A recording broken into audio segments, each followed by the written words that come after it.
ಈ ಓಂಕಾರ ತತ್ವದಲ್ಲಿ ಎಷ್ಟು ವಿಶೇಷ ಇದೆ ಅಂದರೆ, ವಕಾರ ನಾಲ್ಗೆಯಿಂದ ಮಾತ್ರ ಹೇಳ್ಬೋದು. ಓಂ ಅಂತ ಸೇರಿಸಿದಾಗ ನಾಭಿಯಿಂದ ಬರುತ್ತೆ. ಆ ನಾಭಿಯಿಂದ ಬಂದಾಗಲೇ ಓಂಕಾರ ತತ್ವ. ಆ ಓಂಕಾರ ತತ್ವನೇ ಓಂ ನಮಃ ಶಿವಾಯ ಅಂತ ಈಶ್ವರನ ಮೇಲೆ ದಕ್ಷಿಣಾಯಣ ಉತ್ತರಾಯಣ ಪುಣ್ಯ ಪರ್ವಕಾಲದಲ್ಲಿ ಸೂರ್ಯ ಬಂದು ಈಶ್ವರನ ಪೂಜೆ ಮಾಡಿ ಅವನ ಅನುಜ್ಞೆಯನ್ನು ಪಡೆದು ತದನಂತರ ಉತ್ತರಾಯಣವನ್ನು ಪ್ರವೇಶ. 5 ಗಂಟೆ 14 ನಿಮಿಷದವರೆಗೂ ದಕ್ಷಿಣಾಯಣೆ ಅಂತ ಸಂಕಲ್ಪ ಮಾಡ್ತೀವಿ.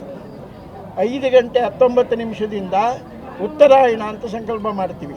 ದಕ್ಷಿಣಾಯಣ ಪಥದಲ್ಲಿ 6 ತಿಂಗಳ ಕಾಲ ಸೂರ್ಯ ಚಂದ್ರರು ನಾವೇನು ಯಜ್ಞ ಯಾಗ ತಪಸ್ಸು ಪೂಜೆ ಫಲಗಳು ಯಾವ್ಯಾವ ನದಿ ಸ್ಥಾನಗಳು ಸಮುದ್ರ ಸ್ಥಾನಗಳು ದೇವತಾ ದರ್ಶನಗಳು ದಾನ ಧರ್ಮಗಳು ಈ ಎಲ್ಲ ಪುಣ್ಯ ಕಾರ್ಯವನ್ನು ನೋಡಿ ಅದನ್ನು ಉತ್ತರಾಯಣದಲ್ಲಿ ಪ್ರಸಾದ ಕೊಡುವಂಥ ವೈಶಿಷ್ಟ್ಯತೆ. ಅದನ್ನೇ ದಕ್ಷಿಣಾಯಣ ಉತ್ತರಾಯಣ ಅಂತ ಹೇಳೋದು.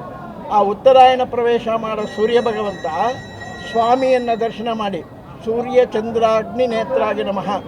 ಈಶ್ವರನ ಒಂದು ಕಣ್ಣು ಸೂರ್ಯ, ಒಂದು ಕಣ್ಣು ಚಂದ್ರ, ಒಂದು ಕಣ್ಣು ಅಗ್ನಿ, ಅಂತಹ 3 ಕಣ್ಣುಳ್ಳ ಶಿವನನ್ನು ನಾವು ಇವತ್ತು ಉತ್ತರಾಯಣದ ದಿನ ನಾವೇನು ಮಾಡಿದ್ದೀವಿ ದಕ್ಷಿಣಾಯಣದಲ್ಲಿ ಅದರ ಪ್ರಸಾದವನ್ನು ಸ್ವಾಮಿ ಉತ್ತರಾಯಣದಲ್ಲಿ ಕೊಡಬೇಕು. ಪ್ರಕೃತಿಯ ವಿಕೋಪದಿಂದ ಇವತ್ತು ಸ್ವಾಮಿ ಪೂಜೆ ಮಾಡಿದ್ದು ನಾವ್ಯಾರು ನೋಡೋಕ್ಕಾಗಲಿಲ್ಲ ಅಂದರೆ ಸ್ವಾಮಿಗೆ ಪೂಜೆ ಆಗಿದೆ, ಸ್ವಾಮಿ ಇಲ್ಲೇ ಇದ್ದಾನೆ. ಎಲ್ಲರಿಗೂ ದರ್ಶನದ ಭಾಗ್ಯವನ್ನು ಸ್ವಾಮಿ ಕೊಡ್ತಾನೆ. ಈಗ ಸಾಮಾನ್ಯವಾಗಿ ಲಾಟ್ರಿ ಒಳಗೆಲ್ಲೋ ಚೀಟಿ ದುಡ್ಡು ಹೊಡೀತು, ನಮ್ಮ ಕೈಗೆ ಬರೋಲ್ಲ. ಲಾಟ್ರಿ ನಮ್ಗೆ ಹೊಡೆದಿದೆ ಅಂತ ಗೊತ್ತಿಲ್ಲ. ನಾವು ತಿಳ್ಕೊಂಡು ಕೆಲವು ದಿನಗಳಾದ ಮೇಲೆ ಆ ಹಣ ಬಂದು ನಮಗೆ ಸೇರುತ್ತೆ. ಅದೇ ರೀತಿಯಾಗಿ ಈ ಉತ್ತರಾಯಣದ ದಿನ ಸ್ವಾಮಿ ಏನು ಆ ಸೂರ್ಯ ಪೂಜೆಯನ್ನು ತಗೊಂಡಿದ್ದಾನೆ, ಎಲ್ಲರಿಗೂ ಆ ಸೂರ್ಯ ಪೂಜೆ ದಕ್ಷಿಣಾಯಣದ ಫಲವನ್ನು ಉತ್ತರಾಯಣಕ್ಕೆ ಕೊಡಬೇಕು ಅನ್ನೋ ನಿಶ್ಚಯವನ್ನು ಆ ಪರಮೇಶ್ವರ ನಾಳೆಯಿಂದ ಎಲ್ಲರಿಗೂ ಅನುಗ್ರಹ ಮಾಡ್ತಾನೆ. ಆದರೆ ಆ ಉತ್ತರಾಯಣ ದಕ್ಷಿಣಾಯಣ ಪುಣ್ಯ ಪರ್ವಕಾಲದಲ್ಲಿ ಪೂಜೆ ಮಾಡಿದಂಥ ಸೂರ್ಯ ಭಗವಂತನನ್ನು ಇವತ್ತು ತಾವೇನು ಈಶ್ವರನನ್ನು ದರ್ಶನ ಮಾಡ್ತಿದ್ದೀರಾ ಆ ಪೂರ್ವ ಪುಣ್ಯ ಪೂರ್ತಿ ಎಲ್ಲರಿಗೂ ದೊರಕಲಿ ಅಂತೇಳಿ ನಾನು ಮತ್ತೊಮ್ಮೆ ಸ್ವಾಮಿ ಹತ್ರ ಪ್ರಾರ್ಥನೆ ಮಾಡ್ತೀನಿ. ಅಲ್ಲ ಸ್ವಾಮಿ, 2020-21 ಅವಧಿಯಲ್ಲಿ ಇದೇ ರೀತಿಯ ಒಂದು ಭವಿಷ್ಯ ನೋಡ್ತಿದ್ರಿ, ಕೇಟಗಾಲ ಬರ್ಬೋದೇನು ಅಂತ ಅದೆಲ್ಲ ಕೂಡ ನೀವು ಹೇಳಿದಂಗೆ ಸತ್ಯ ಕೂಡ ಆಯಿತು. ಈಗ ಪ್ರವೇಶ ಆಗ್ತಿರುವಂಥದ್ದಕ್ಕೆ ಕಾರಣ ಏನು? ಜೊತೆಗೆ ಸೂರ್ಯ ಬಂದು ಪ್ರವೇಶ ಮಾಡ್ಕೊಂಡು ಹೋಗಿದ್ದಾನೆ ಹೇಗೆ? ಖಂಡಿತವಾಗ್ಲೂ ಸೂರ್ಯ ಬಂದಿದ್ದಾನೆ, ಪ್ರವೇಶ ಮಾಡಿದ್ದಾನೆ. ಈಗ ಉದಾಹರಣೆಯಾಗಿ ನಾವು ಮೈ ಹುಷಾರಿಲ್ಲ ಅಂತ ಒಂದು ಹಾಸ್ಪಿಟ್ಲಲ್ಲಿ ಅಡ್ಮಿಟ್ ಮಾಡ್ತೀವಿ. ಡಾಕ್ಟ್ರು ನೋಡಿದ ತಕ್ಷಣ ಹೇಳ್ತಾರೆ ಏನೋ ಯೋಚನೆ ಮಾಡೋ ಸ್ಥಿತಿಲಿದೆ, ಯಾಕೆಂದರೆ ಅವನು ಉಳಿಯಲ್ಲ ಅಂತ ಗೊತ್ತಾಗುತ್ತೆ. ಏನು ಯೋಚನೆ ಮಾಡಬೇಡಿ, ಎಲ್ಲ ದೇವ್ರನ್ನ ಪ್ರಾರ್ಥನೆ ಮಾಡಿ ಒಳ್ಳೇದಾಗುತ್ತೆ ಅಂತ. ಅವ್ರೇನು ಔಷಧಿ ಕೊಡ್ತಾರೆ, ಯಾವ ಔಷಧಿ ಕೊಡಬೇಕು ಅನ್ನೋದು ಡಾಕ್ಟ್ರಿಗೆ ಗೊತ್ತಿರುತ್ತೆ ಹೊರತು ನಮಗೆ ಗೊತ್ತಿರೋಲ್ಲ. ಅದೇ ರೀತಿಯಾಗಿ ಈಶ್ವರನಿಗೆ ಏನು ಇವತ್ತು ಪೂಜೆ ಆಗಿದೆ, ಸೂರ್ಯನ ಪೂಜೆ ಏನು ಮಾಡಿದ್ದಾನೆ ಅಂತ ನಿತ್ಯ ನಾವು ಸ್ವಾಮಿನ ಅಭಿಷೇಕ ಮಾಡೋರಿಗೆ ಆ ಮೂಲ ನಮಗೆ ಗೊತ್ತಿರುತ್ತೆ.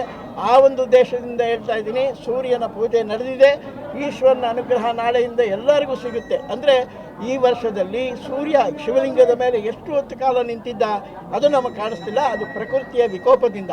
ಆದ್ದರಿಂದ ಆ ಪ್ರಕೃತಿಯ ವಿಕೋಪವೂ ಇನ್ಮೇಲೆ ಬರೋದು ಬೇಡ. 21ರಲ್ಲಿ ಇದೇ ರೀತಿಯಾಗಿ ಮಳೆ ಬಂದು ನಿಂತೋಯ್ತು. ಆದರೆ ಅದಕ್ಕೆ ಮುಂಚೆ ಒಂದು ವರ್ಷದಲ್ಲಿ ಮಳೆ 4:15ವರೆಗೂ ಬಂದು 4:15ಗೆ ಮಳೆ ನಿಂತು 5 ಗಂಟೆ 10 ನಿಮಿಷಕ್ಕೆ ಸೂರ್ಯ ಬಂದು ಸ್ವಾಮಿ ದರ್ಶನ ಮಾಡಿ ಪೂಜೆ ಮಾಡಿ 5:19ಕ್ಕೆ ಮಳೆ ಶುರುವಾಗೋಯ್ತು. ಹಾಗೆ ಇವತ್ತು ನಾನು ಆ ಭಾವನೆಯಲ್ಲೇ ಇರ್ಬೋದು ಅಂದ್ಕೊಂಡಿದ್ರೆ, ಆದರೆ ಪ್ರಕೃತಿಯ ವಿಕೋಪದಿಂದ ಇವತ್ತು ಸ್ವಾಮಿ ಯಾರಿಗೂ ನಿಮಗೆ ದರ್ಶನ ಕೊಡಲಿಲ್ಲ, ಸೂರ್ಯ ಪೂಜೆ ಅಷ್ಟೇ ಹೊರತು. ಬಟ್ ಸೂರ್ಯ ಭಗವಂತ ಈಶ್ವರನ ಪೂಜೆ ಮಾಡಿದ್ದಾನೆ, ಅವನ ಅನುಗ್ರಹದಿಂದ ಎಲ್ಲ ನಡೆದಿದೆ. ಅವನ ಅನುಗ್ರಹ ಇದ್ದರೆ ಒಂದು ಉಲ್ಕಡ್ಡಿನೂ ಆಡಲ್ಲ ಅಂತ ನಾವು ಗಾದೆ ಹೇಳ್ತೀವಿ. ಹಾಗೆ ಇವತ್ತು ಸೂರ್ಯನ ಪೂಜೆ ಈಶ್ವರನಿಗೆ ನಡೆದಿದೆ. ಆ ಅನುಗ್ರಹದಿಂದ ಈಶ್ವರ ಎಲ್ಲರಿಗೂ ಅನುಕೂಲ ಮಾಡಲಿ. ಈ ದೇಶ ಈ ವರ್ಷ ಏನು ನಮಗೆ ಸುಭಿಕ್ಷವಾಗಿ ಮಳೆ ಬೆಳೆ ಎಲ್ಲ ಆಗಿದೆಯೋ, ಎಲ್ಲ ರೈತರೆಲ್ಲ ಏನು ಸಂತೋಷವಾಗಿದ್ದಾರೋ, ನಾವು ಸ್ವಲ್ಪ ತೊಳಲಾಟದಲ್ಲಿದ್ದೀವಿ. ಆ ನಮ್ಮ ತೊಳಲಾಟವು ಬೇಡ ಅಂತೇಳಿ ಸ್ವಾಮಿಯನ್ನು ಪ್ರಾರ್ಥನೆ ಮಾಡಿ ಈ ಒಂದು ಹೊಸ ವರ್ಷ ವಿಶೇಷವಾಗಿ ನಾಳೆ ಯುಗಾದಿಯಿಂದ ಅಂತೇಳಿ ಮತ್ತೊಮ್ಮೆ ಸ್ವಾಮಿಯಲ್ಲಿ ಭವಿಷ್ಯ ಹೇಗಿರುತ್ತೆ? ಭವಿಷ್ಯ ಸೂರ್ಯನ, ಯಾಕೆಂದರೆ ಲಿಂಗದ ಮೇಲೆ ಎಷ್ಟು ನಿಮಿಷಗಳ ಕಾಲ ಸೂರ್ಯ ಇರ್ತಾನೆ ಅದ್ರ ಮೇಲೆ ನಾವು ಕೌಂಟ್ ಮಾಡ್ತೀವಿ. ಯಾಕೆಂದರೆ ನನಗೆ ಕಾಣಿಸ್ತಿಲ್ವಲ್ಲ, ಎಲ್ಲರಿಗೂ ಯಾರಿಗೂ ಕಾಣಿಸ್ದಿದ್ದ ವಿಷಯ. ಆದ ಕಾರಣದಿಂದ ಸೂರ್ಯ ಎಲ್ಲರಿಗೂ ಈಶ್ವರನ ಪೂಜೆ ಮಾಡಿರೋದ್ರಿಂದ ಎಲ್ಲರಿಗೂ ತೃಪ್ತಿಯನ್ನು ಕೊಡಲಿ, ದೇಶ ಸುಭಿಕ್ಷವಾಗಿರಲಿ.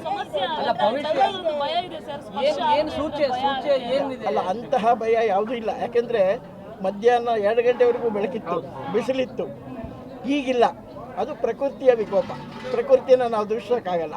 ಯಾಕೆಂದರೆ ಸೂರ್ಯಚಂದ್ರನಿಗೆ ಪ್ರಕೃತಿಯಲ್ಲಿರೋದು. ಆದ ಕಾರಣದಿಂದ ಯಾವ ವಿಧವಾದ ತೊಂದರೆಯೂ ಇರೋದಿಲ್ಲ. ಏನಪ್ಪ ಅಂದರೆ ಏನಿದೆ ಕಾರಣ, ಸ್ವಲ್ಪ ಜಲದ ತೊಂದರೆಗಳು ಅಲ್ಲಲ್ಲಿ ನಡೆಯುತ್ತೆ. ಯಾಕೆಂದರೆ ಪುಷ್ಪವೃಷ್ಟಿ ಆಗ್ತಾ ಇದೆ, ಜಲವೃಷ್ಟಿ ಆಗ್ತಾ ಇರೋದ್ರಿಂದ ಜಲದ ಸಂಕಟಗಳು ಅಲ್ಲಲ್ಲಿ ನಡೆಯುತ್ತೆ ಅಂತ ಈ ಒಂದು ಸಮಯದಲ್ಲಿ ನಾನು ಹೇಳ್ತೀನಿ. ಈ ದೇವಸ್ಥಾನದ ಇತಿಹಾಸದಲ್ಲಿ ಎಷ್ಟು ಸರಿ ಈ ರೀತಿ ಆಗಿರ್ಬೋದು ಸ್ವಾಮಿ? ಇದು 2ನೇ ಸರಿ. ಯಾವಾಗ ನಾನು 70 ವರ್ಷದ ಅನುಭವದಲ್ಲಿ ಯಾವಾಗ ಆಗಿತ್ತು? 21ರಲ್ಲಿ ಒಂದು ಸರಿ ಇದೇ ರೀತಿ ಆಗಿತ್ತು, ಇವತ್ತಿಗಾಗಿದೆ.